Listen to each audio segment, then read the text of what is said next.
कि कौन कौन से वो एग्जाम्स है जो आपने क्वालिफाई किए हैं? डेफिनेटली स्टार्ट किया था एम्स के साथ ही, 137 रैंक थी। ये जर्नी स्टार्ट कहाँ से हुई? कह सकते हैं कि बेहद दुखद इंसिडेंस था वो मैम। उस रात में मतलब सही बता रहा हूँ मैं, जैसे वो होता ना फूट फूट कर रोना, वैसे रो रहा था मैं कि हम जो चीज़ टारगेट कर रहे हैं कम्प्लीटली एलिजिबल है या नहीं, एलिजिबिलिटी क्राइटेरिया फुलफिल कर रहे हैं या नहीं। शायद मेरे फादर जो है वो मेरी एबिलिटी को शक कर रहे हैं कहीं कि यार ये एमबीबीएस नहीं कर सकता। स्टूडेंट्स को बताएंगे कि बहुत सारी ये चीज़ें होती हैं जब हम इस चीज़ में एंटर करते हैं, एक एस्पिरेंट के रूप में एंटर करते हैं, तो लगता है ये अननेसेसरी है या वर्थ इट है? क्योंकि रिस्क नहीं लोगे तो जीवन में बढ़ोगे कैसे? रिस्क लेना बहुत जरूरी है। बिना रिस्क के सिलेक्शन नहीं हो सकता, कभी भी नहीं हो सकता। 3 साल से कोई तैयारी कर रहा है और 3 साल में एक एग्जाम का पैटर्न चेंज हो। जो हार गया वो बाहर गया, सीधी सी बात है।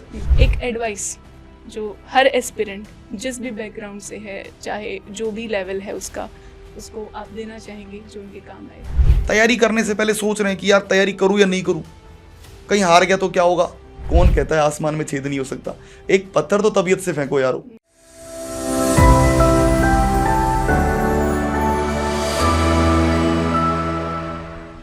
नमस्कार सभी को, this is Sunny Sharma, your mentor from nursing अड्डा 24/7 यूट्यूब चैनल।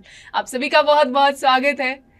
आज ये पॉडकास्ट आप सब बच्चों के लिए बहुत ही खास होने वाला है, क्योंकि हम सब जानते हैं कि आपके काफ़ी सारे आने वाले समय में एग्ज़ाम्स आने वाले हैं और एग्ज़ाम्स का बदलता पैटर्न, कंपटीशन, बढ़ता हुआ कंपटीशन, ये सब के बीच में एक एस्पिरेंट को बहुत सारी चीज़ें ऐसे मन में आती हैं, भाव आते हैं, बहुत सारे सवाल आते हैं और आज इस पॉडकास्ट में आप सभी के सवालों का जवाब मिलने वाला है, क्योंकि हमारे साथ इस स्टूडियो में आज यहाँ पॉडकास्ट में मौजूद हैं बेहद ही कमाल के रहे एस्पिरेंट और बेहद ही कमाल के मेंटोर। आप सभी उनसे रूबरू हैं, उनको ज़्यादा इंट्रोडक्शन की इस प्लेटफॉर्म पर ज़रूरत नहीं है बिल्कुल भी। आज नर्सिंग का जो फेस बन चुके हैं विवेक कुमार शर्मा सर हमारे साथ स्टूडियो में मौजूद है। सर आपका बहुत बहुत स्वागत है। Thank you ma'am. तो सर जो हमारे साथ मौजूद हैं, ये जैसा कि मैंने बताया कमाल के एस्पिरेंट भी रह चुके हैं जो आज कमाल के मेंटोर हैं, क्योंकि इन्होंने अपने लाइफ में, अपने एस्पिरेंट लाइफ में बहुत सारे एग्ज़ाम्स को क्वालिफाई किया है। आज आप बच्चे जो अलग अलग एग्ज़ाम्स को टारगेट कर रहे हो, उनमें बहुत सारे एग्ज़ाम्स सर ऑलरेडी क्वालिफाई कर चुके हैं, अच्छी रैंक से क्वालिफाई कर चुके हैं। तो सर सबसे पहले सभी बच्चों को ये बताइए कि कौन कौन से वो एग्ज़ाम्स हैं जो आपने क्वालिफाई किए हैं? बिल्कुल मैम। सबसे पहले तो मैम ने एक बात बोली कि सबसे अच्छे एस्पिरेंट्स, तो मैम हर टीचर जो है पहले एक शिष्य रहा है और सीखने की जो एज है ना मैम वो कभी ख़त्म ही नहीं हुई। और मैं मानता हूँ कि सीखने की कोई एज है ही नहीं। बिल्कुल। जब हम लोग स्टूडेंट लाइफ में थे तब भी सीख रहे थे, आज पढ़ा रहे हैं तब भी सीख रहे हैं और आगे भी सीखते ही रहेंगे। बिल्कुल सर। और रही बात एग्ज़ाम्स की मैम, तो ये जर्नी बहुत मतलब स्ट्रगल भरा रहा है। डेफिनेटली स्टार्ट किया था एम्स के साथ ही। पहला एग्ज़ाम जो है एम्स का ही क्वालिफाई किया था, उसके बाद और बेहद अच्छी रैंक के साथ 137 रैंक थी। उसके बाद नेक्स्ट अगर एग्ज़ाम की बात करूँ तो CHO कर लिए मैम, राजस्थान CHO भी हो गया था। उसके अलावा RRB का किया मैम, और भी बहुत सारे एग्ज़ाम्स जो है वो करते गए और अभी मेरे हिसाब से शायद 7 to 8 एग्ज़ाम्स हो गए हैं जो ओवरऑल क्वालिफाई किए हैं और आगे अभी करता रहूँगा डेफिनेटली। बिल्कुल बिल्कुल। तो ये तो बहुत ही इंस्पिरेशन की बात है। अगर आप एक एस्पिरेंट हैं, सर आपके सामने बैठे हैं, आपके टीचर आपके सामने, आपके मेंटोर हैं जो बोल रहे हैं कि उन्होंने इतने सारे एग्जाम्स क्वालिफाई किए हैं, और उससे भी बड़ी बात है कि ऐसे मेंटोर से पढ़ना, ऐसे फैकल्टी से पढ़ना जिन्होंने ऑलरेडी इतने सारे एग्जाम्स क्वालिफाई कर रखे हैं, क्योंकि इस प्लेटफॉर्म पर बहुत सारे एस्पिरेंट्स ऐसे जो अलग अलग एग्जाम को टारगेट करते हैं। एक ऐसे फैकल्टी का एक्सपीरियंस्ड फैकल्टी का जो अलग अलग एग्ज़ाम को ही क्वालिफाई करके आपको पढ़ा रहे हैं, उनका एक्सपीरियंस कितना ज़्यादा आपके काम आने वाला है वो आप सब बच्चे जो इस प्लेटफॉर्म से जुड़े हैं वो फील भी कर सकते होंगे। आप सर से पढ़ते हैं, उनसे मोटिवेशन लेते हैं और सर इंस्पायर भी करते हैं, ऑफ कोर्स, नो डाउट। तो सर सबसे पहले सभी ये जानना चाहते हैं कि ये जर्नी स्टार्ट कहाँ से हुई?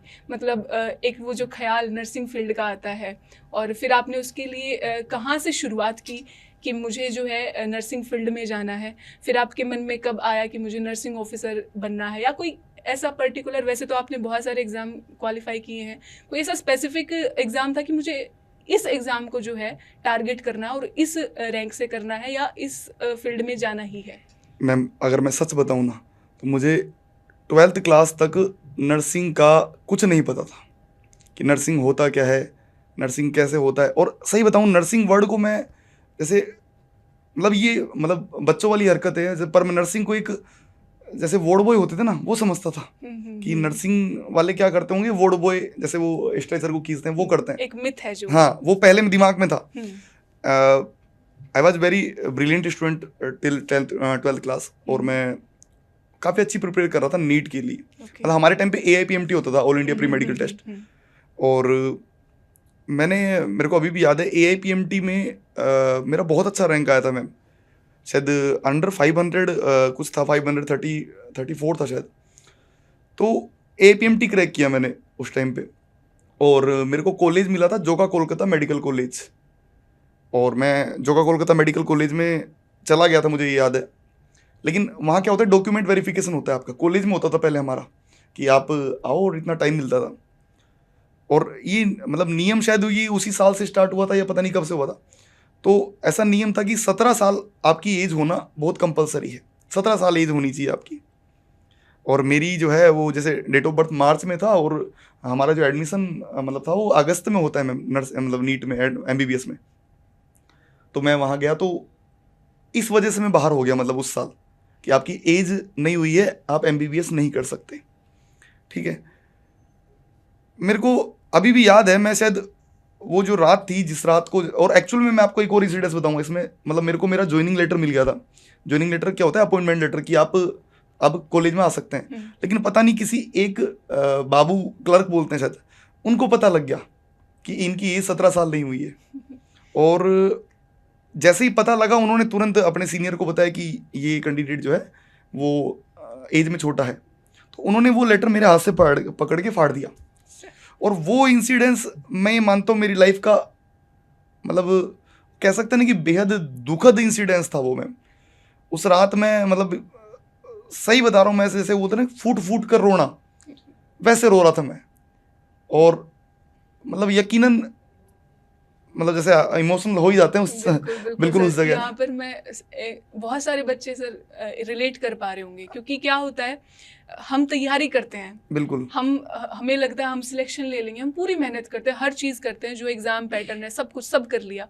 लेकिन ये जो इधर उधर की एक्स्ट्रा चीज़ें होती हैं, डॉक्यूमेंट्स, और क्योंकि और इससे हमें सर की स्टोरी से हमें ये बिल्कुल सीख मिलती है कि हम जो चीज़ टारगेट कर रहे हैं उसमें सबसे पहले ये जान ले कि हमारी एलिजिबिलिटी, हम कंप्लीटली एलिजिबल हैं या नहीं, एलिजिबिलिटी क्राइटेरिया फुलफिल कर रहे हैं या नहीं। मैम अभी तो क्या हो गया ना, जैसे बहुत सारे मेंटर्स आ गए हैं, जैसे अपन लोग Yes. गाइड कर देते हैं कि यार तुम बढ़ सकते हो, नहीं बढ़ सकते। पहले नहीं था इतना, पहले तो कोई सीन ही नहीं था इतना कि ऐसा कोई बता रहा है एज के बारे में। और मतलब आप हमारी फैमिली में से कोई MBBS भी नहीं था कि जो बता दे कि यार ये।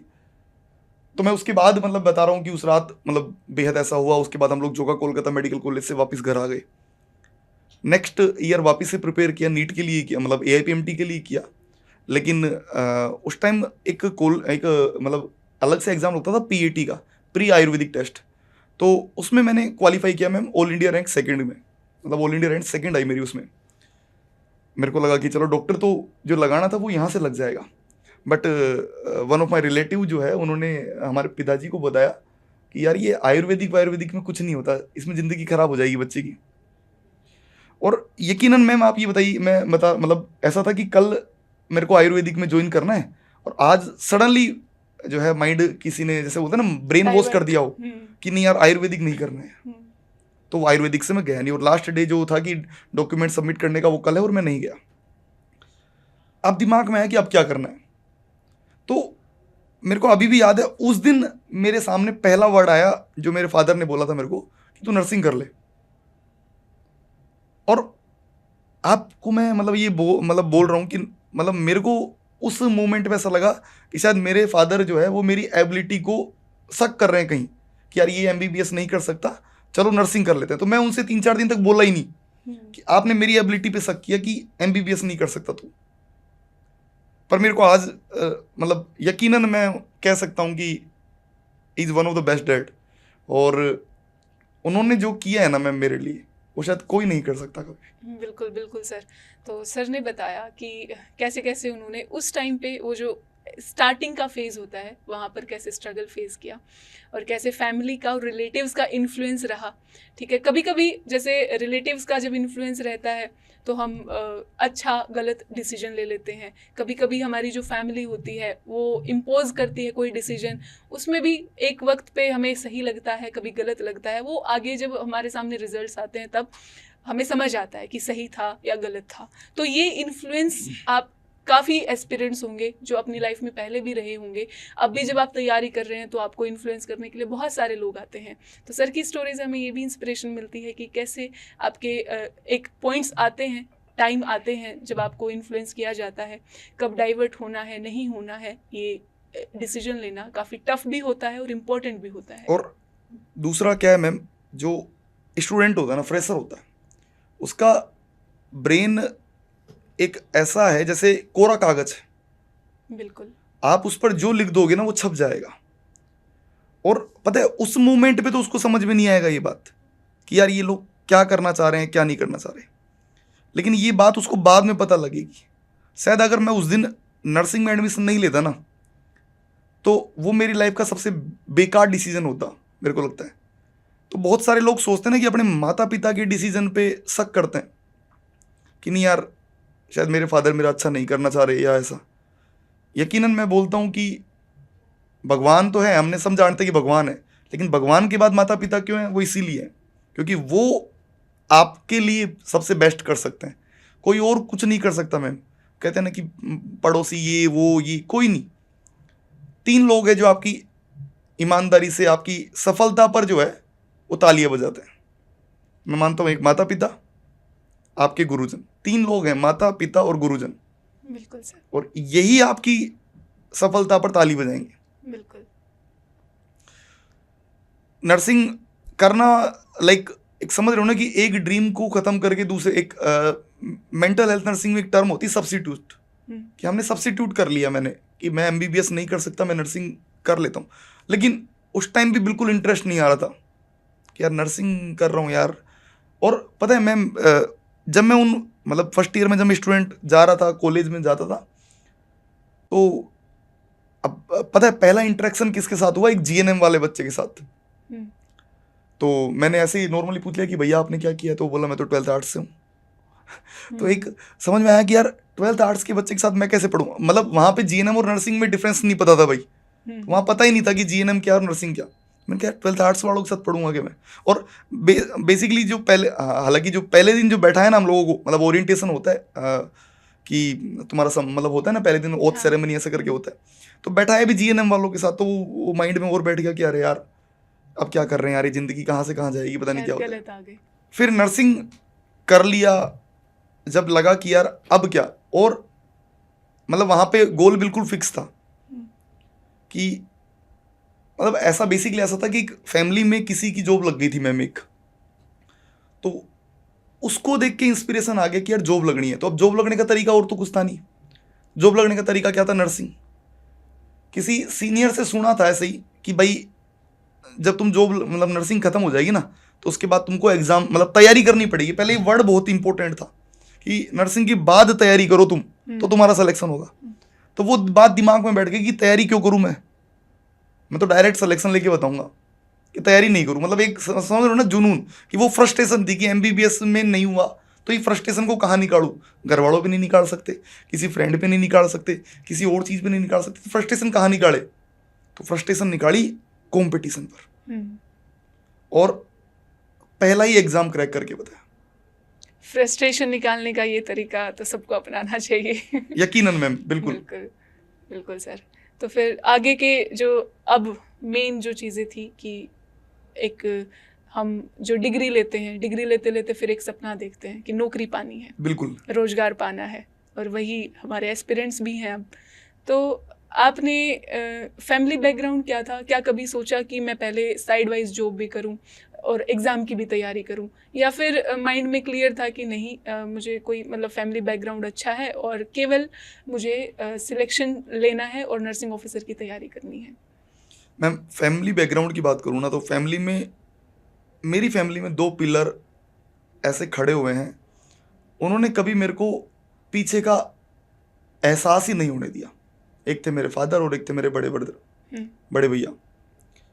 मतलब ये दोनों अभी भी मैम, अभी भी है ना, अभी भी मैं एक वही एक मन बोलते ना मनमोजी लड़का है, अभी भी मैं वही एक लड़का हूँ मनमोजी, कि तू कर, कुछ भी करना है जो कर, जिससे जो बोलना है बोल, जिससे भिड़ना है जो भिड़, जो खर्चा करना है कर, हम खड़े हैं।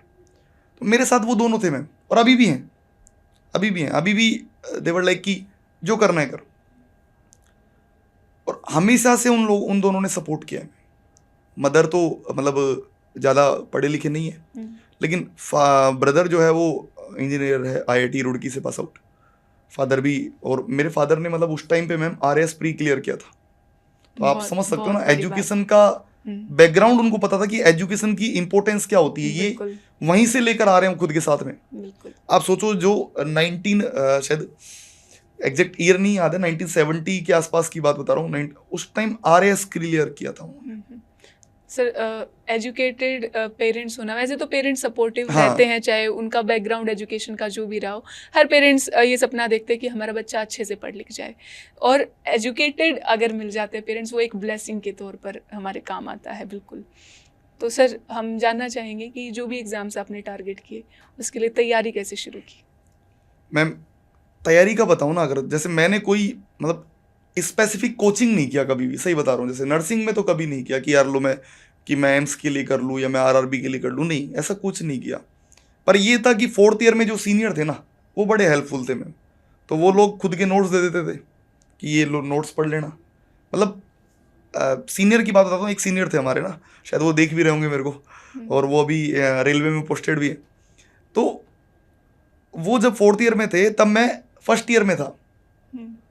तो वो मेरे को मतलब वो क्या मतलब बड़े ब्रदर के दोस्त भी थे, तो वो हमेशा ये कहते थे कि तेरा हो जाएगा यार, तू टेंशन मत ले।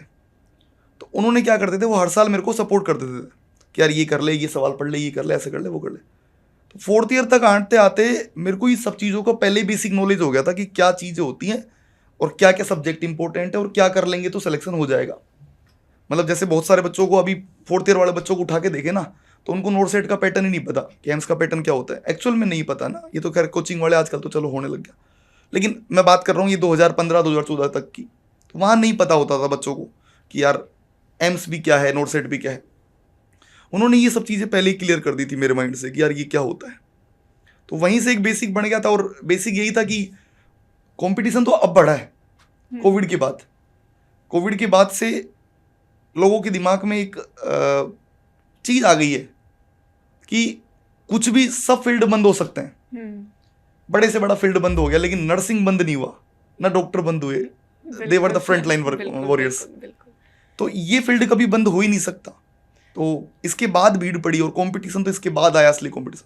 लेकिन अगर प्रिपरेशन की बात करूँ ना, तो मैं ऐसे स्पेसिफिकली कोई कोचिंग नहीं किया, बस सेल्फ स्टडी किया पूरी तरीके से। बिल्कुल सेल्फ स्टडी आपने की, तैयारी की, बट कहीं ना कहीं आप मानते हैं, जैसे आपके सीनियर्स का सपोर्ट रहा, गाइडेंस आपको मिली, गाइडेंस की ज़रूरत पड़ती है। गाइडेंस की जरूरत डेफिनेटली पड़ती है। बिल्कुल सर, एकेडमिकली काफ़ी स्ट्रॉन्ग रहे, ब्रिलियंट स्टूडेंट थे, स्टिल एक गाइडेंस की ज़रूरत पड़ती है। Definitely ma'am.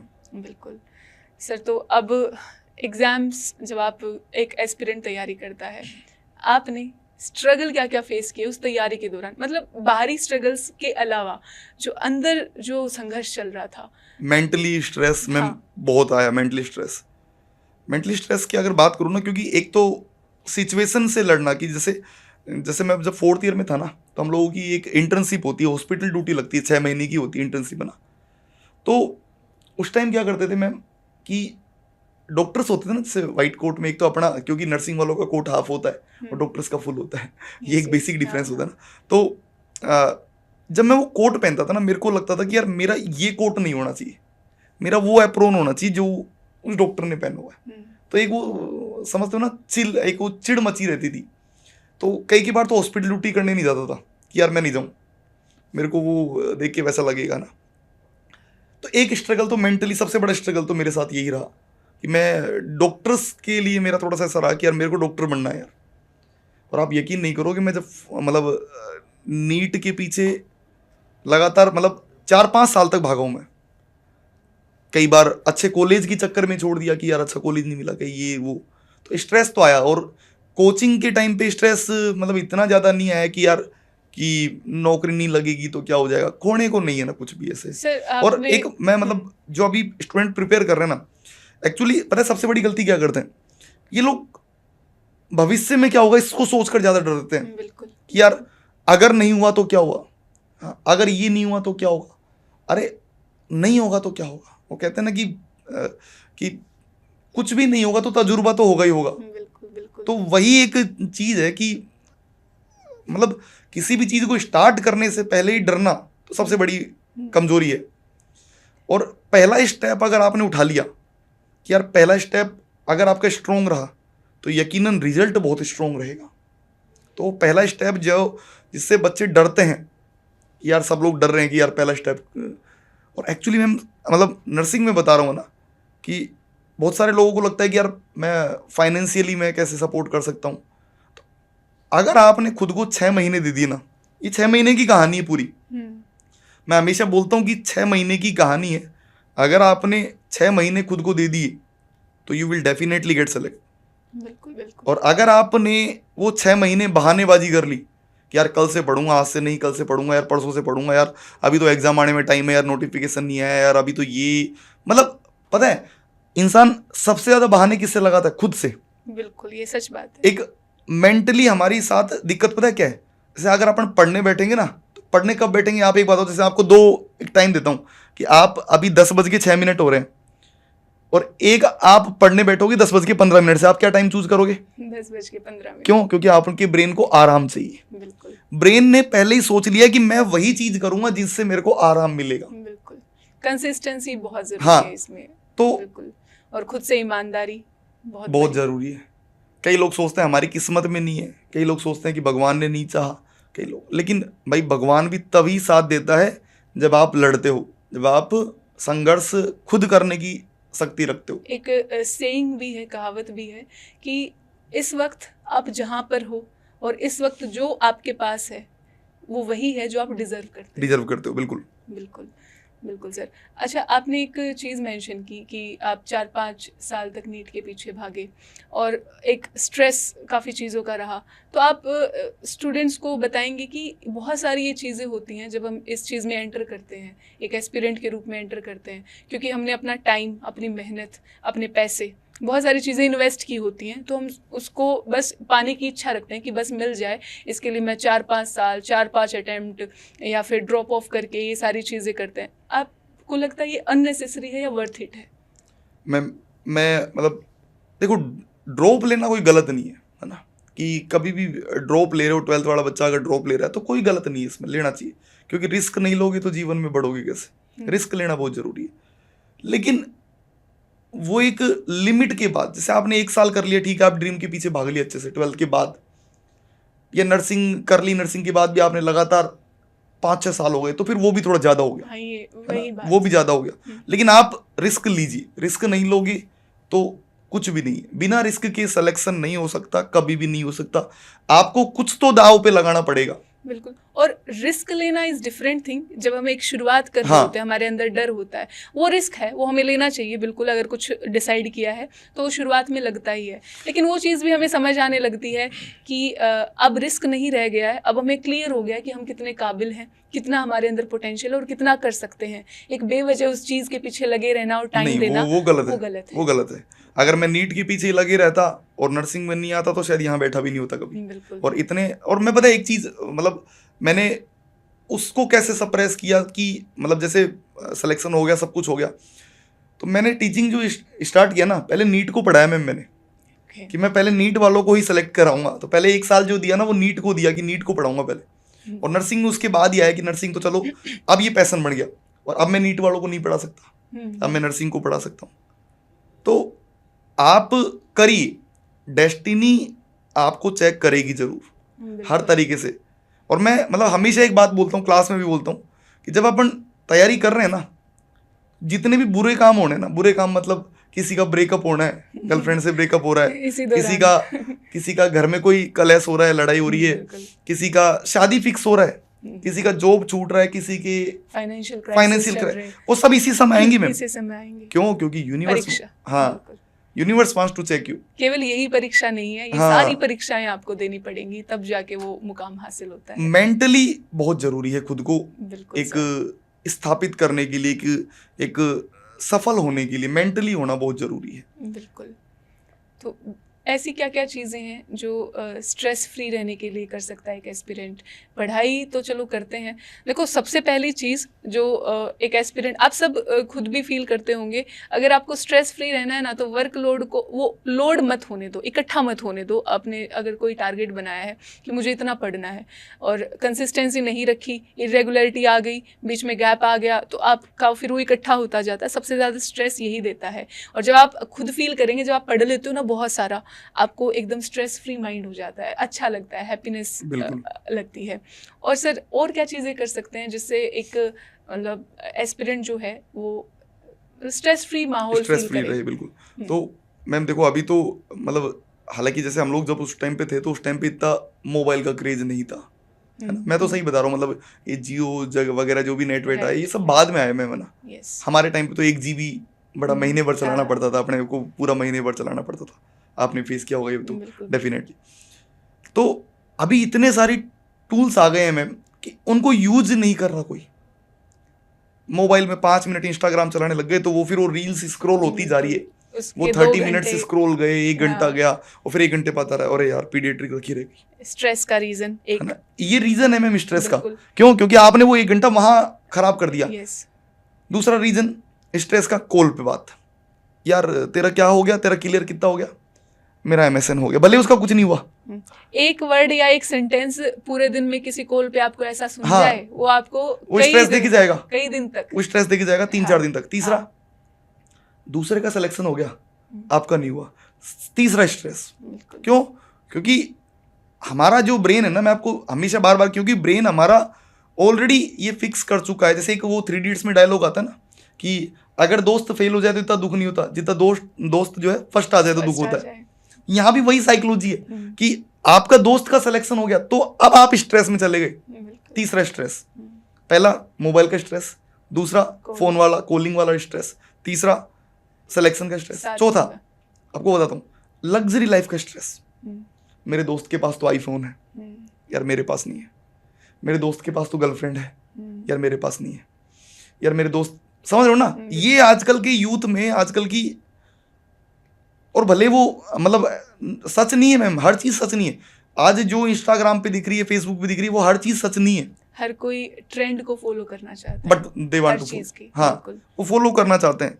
और मतलब मैं तो यही कहूंगा कि अगर सफलता चाहिए ना, तो आपको एक वो 3-4 महीने एकदम वैसा होना चाहिए कि बोलते ना कि तपस्या, ये सब छोड़ो, हो रहा है तो होने दो, किसी का जाओ, जो हो रहा है वो हो रहा है।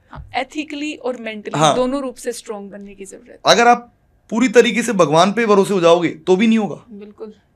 और आप कर्म तो करना पड़ेगा। हाँ, और अगर आप पूरी तरीके से किताबों में चले गए और भगवान को भी नहीं माना, या जो भी जिसको मानते उसको नहीं माना, तो भी नहीं होगा। मतलब दोनों चीजें हैं मैम, आपको अपने आप पर भरोसा रखना पड़ेगा, बिल्कुल। ब्लाइंडली ट्रस्ट नहीं करना है, हमेशा रखिए, भरोसा रखिए। और मैं आपको एक मतलब एक बताता हूँ, एक बात बताता हूँ, क्या पता मेरा ये जो भी आप लोग लाइव चल रहे हैं सुनेंगे तो शायद डेफिनेटली मोटिवेट होंगे। मैं हमेशा एक बात बताता हूँ आप लोगों को ना कि मौका जो है ना वो केवल एक बार ही आता है। एक बार का मतलब ऐसा नहीं कि अब नहीं कर पाओगे, नहीं। जैसे मैं एक कहानी हमेशा सुनाता हूँ कि गांव में एक बार क्या हुआ, बाढ़ आ गई। बाढ़ आ गई तो गांव में जैसे 500 लोग थे, तो 500 में से 400 एक राउंड में बाहर चले गए, बह के नहीं गए, मतलब बाहर चले गए। 100 लोग बच गए। एक पंडित जी थे, बहुत अच्छे भगवान के पुजारी थे। तो सब उन लोगों ने बोला कि पंडित जी आ जाओ, लास्ट मौका बचा है, बच जाओगे अभी तो पंडित जी बोले कि नहीं नहीं, मेरा तो भगवान आएगा तो ही मेरे को बचाएगा। अंतिम 50 लोग बचे। 50 लोगों ने बोला कि पंडित जी आ जाओ, अंतिम मौका है, इसके बाद नहीं बच पाओगे। पंडित जी बोले कि नहीं, मेरा तो भगवान आएगा तो ही मुझे बचाएगा। 5 लोग बचे मैम अंतिम, कि पंडित जी आ जाओ, मौका नहीं मिलेगा। पंडित जी नहीं, मेरा तो भगवान आएगा तो ही। लास्ट एक आदमी बचा, बेचारा नाव लेके आ रहा था कि पंडित जी आ जाओ। बोले नहीं नहीं नहीं, भगवान आएंगे तो ही मैं तो जाऊंगा बाहर, नहीं तो नहीं जाऊंगा। पंडित जी बह गए। पंडित जी स्वर्ग में चले गए। स्वर्ग में पहुंच के भगवान को पूछा कि मैं तो आपका इतना बड़ा भक्त था, मेरे को क्यों मार दिया? मैं तो पूरा ट्रस्ट था आपके ऊपर, मतलब समझ रहे हो ना कि कई बच्चों का ट्रस्ट होता है, मेरा तो पूरा ट्रस्ट था कि नोट सेट निकलेगा, भगवान के ऊपर भरोसा है। तो भगवान ने बोला कि भाई देख एक बात बता, मैं तेरे पास 4 मौकों के रूप में आया। जब 100 लोग बचे थे तब भी मैं आया उन लोगों की भीड़ में कि पंडित जी आ जाओ। जब 50 लोग बचे तब भी मैं आया कि पंडित जी आ जाओ। जब 5 लोग बचे तब भी मैं आया कि पंडित जी आ जाओ। और जब वो एक आखिरी लोग बचा था तब भी मैं आया कि पंडित जी आ जाओ। तो आप आए क्यों नहीं? और कितने मौके? तो जीवन यही तो है, मौका यही तो दे रहा है। हर एग्जाम से पहले, नोटिफिकेशन से पहले चिल्ला चिल्ला के बोलते हैं कि भाई अब शुरू कर लो, बिल्कुल कल से करूंगा। पंडित जी की नजरें थोड़ा लिमिटेड थी। हाँ। वो भगवान के रूप में एक लाल लंगोटे में गदा लेके कोई आए, वो उनको देख रहे थे, धनुष बाण लेके कोई आए। लेकिन मौका, मैं मतलब देखो हर स्ट्रगल, सबकी जीवन में स्ट्रगल है यार। कोई फाइनेंशियली स्ट्रगल कर रहा है, कोई मेंटली स्ट्रगल कर रहा है, कोई कैसे स्ट्रगल कर रहा है, पर स्ट्रगल सबकी लाइफ में है। लेकिन जो उस स्ट्रगल से जीत गया ना, वो दुनिया जीत जाएगा। बिल्कुल, नो डाउट, नो डाउट। और मैं तो हमेशा मतलब एक बात पे, जैसे जितने भी हमारे स्टूडेंट्स हैं, सब लोग जो भी हैं, उनको यही बोलता हूँ कि हार का डर जब तक तुम्हारे मन में रहेगा ना, जब तक आप सफल हो ही नहीं सकते। बिल्कुल। पहले तो आपको अपने मन से वो हार का डर निकालना पड़ेगा कि अगर हार गया तो क्या होगा, यार उसका सिलेक्शन हो गया तो क्या होगा, अरे यार उसका हो गया तो क्या होगा, अरे ठीक है यार, ज़्यादा से ज़्यादा क्या होगा। हाँ, जीवन है, आपको इतनी सारी अपॉर्चुनिटी मिली है, डेफिनेटली कुछ तो जरूर होगा। बिल्कुल बिल्कुल।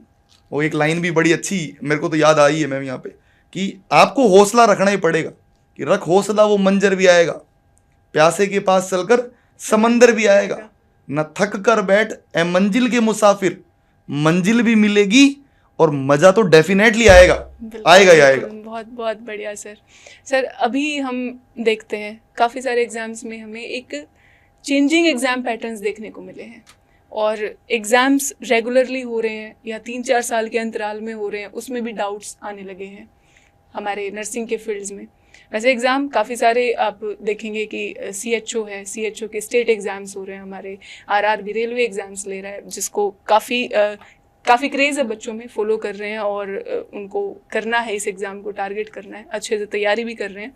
बट ये जो एग्ज़ाम पैटर्न चेंज हो रहा है, और काफ़ी जैसे ऐसा सिलेबस आपका चेंज हो रहा है, और उसमें आपके जैसे non technical part, technical part, सभी का कितना हिस्सा है, पोर्शन है, वो सारी चीज़ें चेंजेस देखने को मिलते हैं। वो कैसे इम्पेक्ट कर रहा है बच्चों को? देखो मैम, हर चीज़ इम्पेक्ट तो करती है। जैसे मान लो आज अगर मैं बोलूँ कि मेरे को केवल नर्सिंग आता है और नॉन नर्सिंग नहीं आता है, तो सिलेक्शन नहीं हो सकता। क्यों? क्योंकि वो जो 30 क्वेश्चन, जैसे मान लो 70 क्वेश्चन नर्सिंग के आ रहे हैं और 30 क्वेश्चन नॉन नर्सिंग के आ रहे हैं, और वो मुझे नहीं आते हैं, मान लो 30 के 30 मैंने छोड़ दिए, तो भी मेरा सिलेक्शन नहीं होगा। बिल्कुल। और अगर मेरे को मान लो वो 30 ही आते हैं और 70 नर्सिंग के नहीं आते, तो भी मेरा सिलेक्शन नहीं हो रहा। बिल्कुल। तो पैटर्न को आपको फॉलो करना ही पड़ेगा मैम। अपन बोर्ड वालों से जाके तो नहीं लड़ सकते ना कि यार तुमने ऐसा क्यों कर दिया।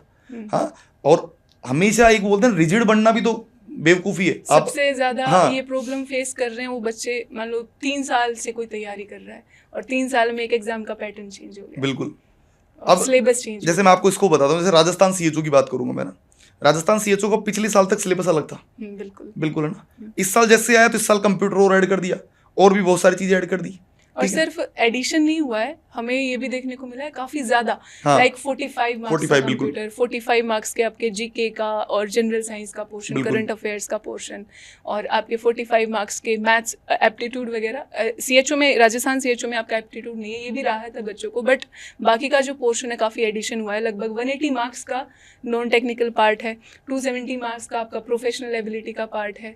तो इस पार्ट को, क्योंकि बराबर हो गया है, बिल्कुल इनका बैकग्राउंड है नर्सिंग का, और इनको उतना ही जो है बराबर मात्रा में नॉन नर्सिंग के लिए पढ़ना पड़ रहा है, नॉन टेक्निकल के लिए पढ़ना पड़ रहा है।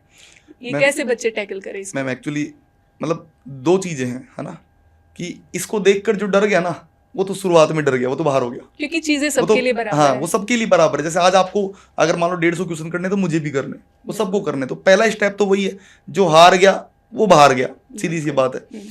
अब दूसरी बात है टैकल कैसे करना है। भाई सीधी सी बात है, आज हर कोई तैयारी करवा रहा है, कैसे भी करा रहा है। जैसे अपन लोग भी अपने चैनल पे कर रहे हैं, नॉन नर्सिंग भी कर रहे हैं, नर्सिंग भी कर रहे हैं। तो समय के साथ तो बदलना ही पड़ेगा। आप सोचो कि साहब आज मैं उसी पैटर्न पे लड़ता रहूं। नोट सेट में पहले एक ही एग्जाम होता था, एक ही एग्जाम में पूरा सिलेक्शन होता था। आजकल प्री भी होता है, मेंस भी होता है, और मेंस ज़्यादा टफ होता है। तो अपन थोड़ी ना उस चीज़ के लिए लड़ सकते हैं कि नहीं यार तुमने चेंज क्यों कर दिया। तो चेंज के साथ बदलना पड़ेगा। CHO का सिलेबस जैसे मान लीजिए आप बोल रहे हैं 450 का है, 450 नंबर का अब होगा, तो ये थोड़ी ना कि लड़ने लग जाओगे नहीं यार नहीं करना पड़ेगा। अगर नहीं करते हो तो फिर भैया आप पछताओगे। बिल्कुल। और पहले जैसे बहुत सारे एस्पिरेंट्स, पहले एग्जाम पैटर्न कुछ था, सिलेबस कुछ था, लेवल भी कुछ था। बिल्कुल। हो सकता है कि गाइडेंस की ज़रूरत ज़्यादा नहीं थी, तो सेल्फ प्रैक्टिस बच्चे जो है करते थे, सेल्फ स्टडी करते थे। अब बच्चों को उनको ये भी समझना पड़ेगा कि आपको प्रॉपर गाइडेंस और मेंटोरशिप की भी इस वक्त ज़रूरत है। बिल्कुल। क्योंकि बराबर आपका अगर नॉन टेक्निकल पोर्शन आ रहा है उसको आपको प्रिपेयर करना पड़ेगा, और आपका बैकग्राउंड नहीं है तो डेफिनेटली आपको उसमें मेंटोरशिप की ज़रूरत पड़ती है। बिल्कुल सर। तो एक एडवाइस जो हर एस्पिरेंट जिस भी बैकग्राउंड से है, चाहे जो भी लेवल है उसको आप देना चाहेंगे जो उनके काम आए? मैम अगर मेरी एडवाइस की बात करूँ ना, तो एक ही एडवाइस दूंगा कि कोशिश तो करो। कई लोग अपने सपनों को दबाए हुए हैं, मन में बहुत कुछ जो है वो वो बाहर निकालना चाहते हैं पर निकाल नहीं रहे। तैयारी करने से पहले सोच रहे हैं कि यार तैयारी करूं या नहीं करूं, कहीं हार गया तो क्या होगा, या रिजल्ट नहीं आया फेल हो गया तो क्या होगा। एक बार कोशिश तो करके देखिए, क्या पता तुम्हारी किस्मत में लिखा हो। और यकीनन किसकी डेस्टिनी में क्या लिखा हुआ है ये किसी को नहीं पता। हाँ, इससे एक चीज़ निश्चित है सर कि आप जब इतनी मेहनत कर रहे हैं, ठीक है, चाहे आप एक डिफरेंट फील्ड के लिए मेहनत कर रहे हैं, और हो सकता है कि आप उस मेहनत से उस फील्ड में ना सही पर कहीं ना कहीं अच्छी जगह पर ज़रूर पहुंचेंगे, ये भी निश्चित है। तो इसमें चिंता करने की शायद ज़रूरत नहीं है कि मेरी मेहनत ज़ाया जा सकती है। कभी मेहनत कभी जाया जाती ही नहीं है मैम। मेहनत अगर आपने करी है तो वो आपको कहीं ना कहीं रिजल्ट उसका जरूर देके जाएगी। अगर आप नोट सेट की प्रिपरेशन कर रहे हो तो CHO तो डेफिनेटली निकलेगा ही निकलेगा, इस बात की तो गारंटी है। आप RRB की कर रहे हो, कुछ भी होगा, मतलब किसी भी चीज की प्रिपेयर कर रहे हो ना, एक एग्जाम आपका 101% निकलेगा, चाहे कुछ भी हो जाए। और आप खुद सोचिए मैम, जैसे मान लो आज आप अगर 10 पत्थर फेंक रहे हो तो क्या आप इतने बेकार निशाने वाले तो नहीं हो सकते कि आपका एक पत्थर भी निशाने पे नहीं लगे। वो कहते हैं ना कि कौन कहता है आसमान में छेद नहीं हो सकता, एक पत्थर तो तबीयत से फेंको यार, तो एक तो फेंको यार।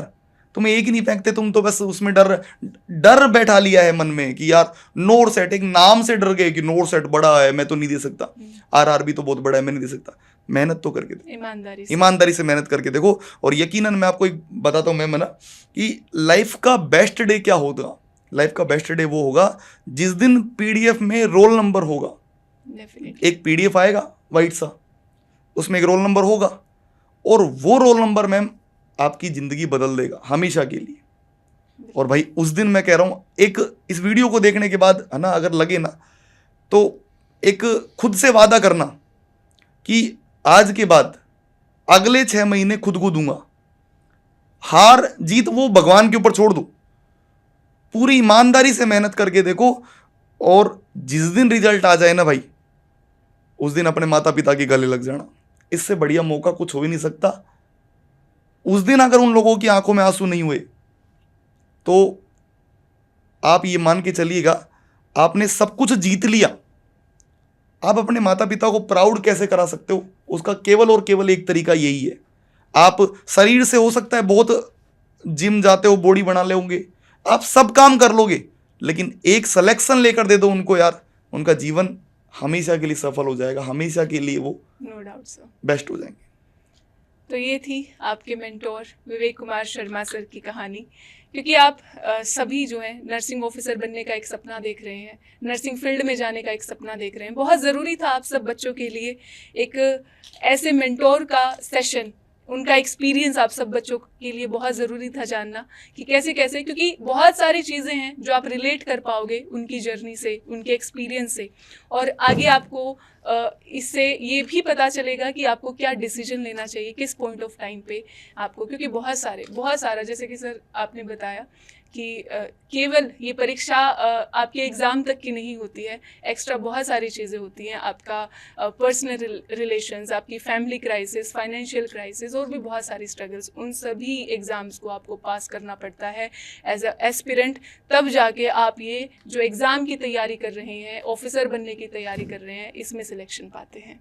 आई होप वी होप आप बिल्कुल मैम। सबको ये एक्सपीरियंस, ये सेशन बहुत और ज़्यादा हेल्प अंतिम देगा। एक बात बोलूंगा बस जी लास्ट सर। ना, कि बहुत बड़ा है यार, समंदर बहुत बड़ा है ना, बस तुम फैलो यार, एक बार शुरुआत तो करो। कहते हैं ना कि जीवन की असली उड़ान बाकी है, अभी तो कई इम्तहान बाकी है, और अभी तो नापी है मुट्ठी भर जमी, अभी तो सारा आसमां आसमान बाकी है। बाकी है। तो यकीनन तुम्हारे लिए पूरा आसमान खुला हुआ है, तुम एक बार उड़ के देखो, एक बार निकल के देखो, एक कदम बढ़ा के तो देखो, सफलता तुम्हारे कदम जरूर चूमेगी। बिल्कुल sir. Thank you sir for the thank you so wonderful much. Session. Thank you thank everyone. You so much.